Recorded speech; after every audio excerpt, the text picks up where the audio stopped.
Hi నమస్తే, నేను మీ సునీల్ కుమార్ గాజుల. ఈరోజు విన్నారా ఒక మాట, సినీ యాక్టర్ శ్రీరామ్ గారు, నేను ఒకరికి డబ్బులు ఇచ్చాను, ఆ డబ్బులు అడగడానికి వెళ్తున్నప్పుడు ఆయన నాకు సరే డబ్బులు ఇస్తాను కానీ ఇది కొంచెం ట్రై చేయని ఇచ్చాడు. అలా రెండోసారి ఇచ్చాడు, కానీ మూడోసారి నేనే ఆయనను అడగడానికి ఆస్కారం ఏర్పడే విధంగా దానికి అలవాటు అయిపోయాను. అదేంటో కాదు, కొకైన్ అని చెప్పాడు. ఇలా చూడండి, ప్రతి ఒక్క వ్యక్తి మామూలుగా చిన్న చిన్నగా ప్రారంభించబడి దానికి అలవాటైపోయి అది లేకుండా బతకలేని పరిస్థితిలోకి వెళ్ళిపోతూ ఉన్నాడు. ఎప్పుడైనా ఒకటి గుర్తుపెట్టుకునే ప్రయత్నం చేయండి. ప్రదేశాలు మారినప్పుడు, కొత్త కొత్త వ్యక్తులు పరిచయం అయినప్పుడు ఇటువంటి అలవాట్లు మనకు రావడానికి ఆస్కారం ఏర్పడుతూ ఉంటుంది.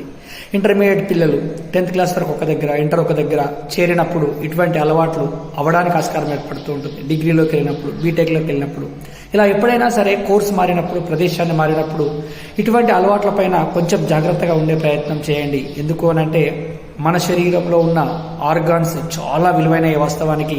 కాబట్టి ఈ చిన్న చిన్న అలవాట్లతో అటువంటి ఆర్గాన్స్ అన్నిటిని పాడు చేసుకొని నీ లైఫ్ని స్పాయిల్ చేసుకోకు. ఆలోచించు మిత్రమా ఒక్కసారి.